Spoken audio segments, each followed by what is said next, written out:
pagi anak-anak semuanya. Dalam video pembahasan kali ini, kita akan bersama-sama belajar tentang 5 sila dan 5 dhamma. Semoga anak-anak tetap semangat ya belajar dari rumah. Coba perhatikan penjelasan berikut ini.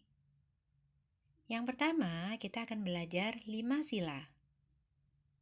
Umat Buddha menjalani 5 sila dalam kehidupan sehari-hari. Jadi, 5 sila ini juga biasa disebut dengan nama Pancasila Buddhis. Panca memiliki arti 5, sedangkan sila artinya adalah aturan moral. Jadi, Pancasila itu 5 aturan moral yang harus dipatuhi dan dilaksanakan oleh umat Buddha.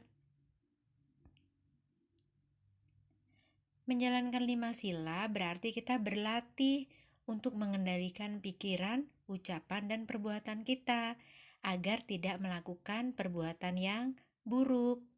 Artinya, kita tidak berpikir buruk, kita tidak berucap buruk, dan tidak melakukan perbuatan yang buruk. 5 sila itu terdiri dari 1.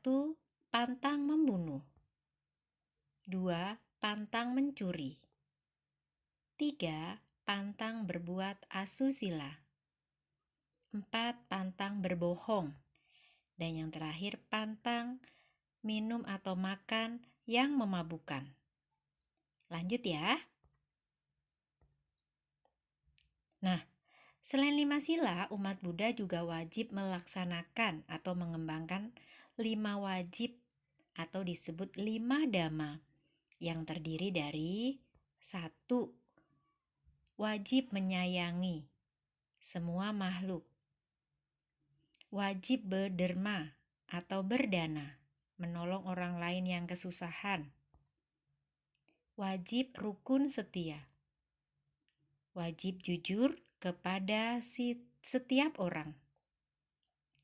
Dan wajib meditasi untuk menenangkan pikiran atau belajar konsentrasi. Nah, kita akan lihat satu persatu. Yang pertama, coba sila pertama siapa yang masih ingat tadi bunyinya apa? Ya, betul, pantang membunuh atau pantang menyakiti.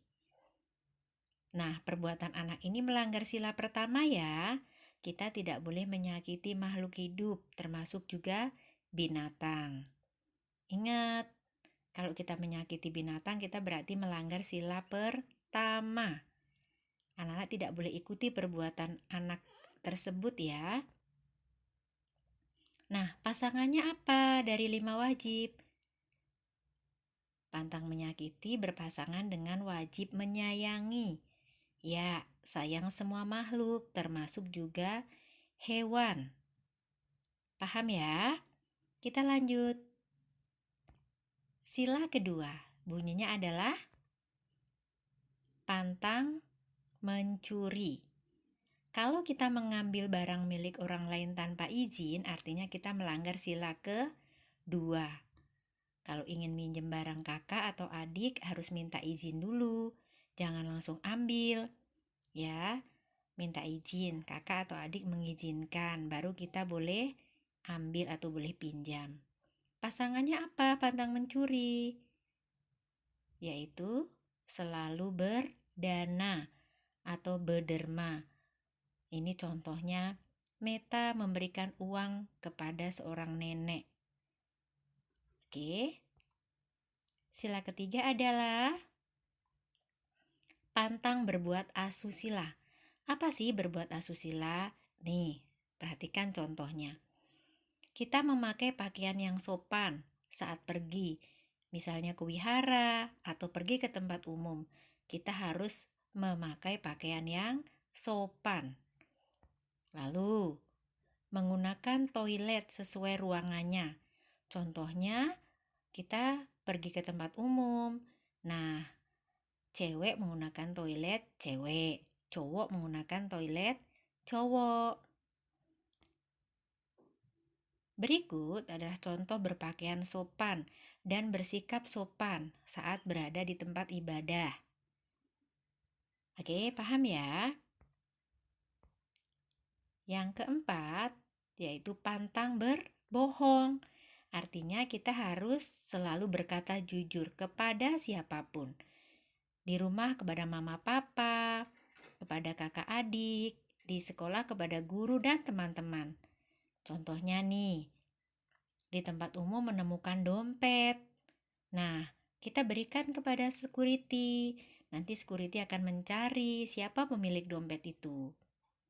Contoh kedua, bersikap jujur adalah di kelas harus jujur.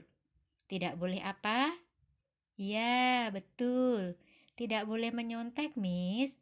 Harus kerjakan sendiri saat ulangan ataupun PS. Oke, kita lanjut sila kelima. Sila kelima isinya apa? Pantang makan dan minum yang memabukkan. Oke. Nah, kita nggak boleh makan dan nggak boleh minum yang bikin mabuk. Tetapi kita harus tekun melatih diri untuk meditasi. Supaya apa, Miss? Untuk melatih kesadaran kita. Coba, dulu Pangeran Siddhartha sejak umur 7 tahun dia sudah tekun bermeditasi. Sampai akhirnya Pangeran Gautama mencapai penerangan sempurna atau menjadi Buddha. Buddha itu artinya yang sadar. Sadar ucapannya, sadar perbuatannya, dan membuang pikiran-pikiran yang tidak baik seperti membenci, keserakahan, kemarahan, iri hati. Semua sudah dibuang oleh Pangeran Gautama sehingga dia mencapai penerangan sempurna atau menjadi Buddha. Semua itu dicapai karena beliau tekun meditasi. Baik, anak-anak, penjelasan 5 sila dan 5 dhamma sudah selesai. Semoga anak-anak dapat mengerti penjelasan kali ini. Oke, sekian. Dan kita harus selalu ingat ajaran Buddha. Tidak melakukan perbuatan jahat, selalu mengembangkan perbuatan baik, sucikan hati dan pikiran. Inilah ajaran para Buddha. Terima kasih.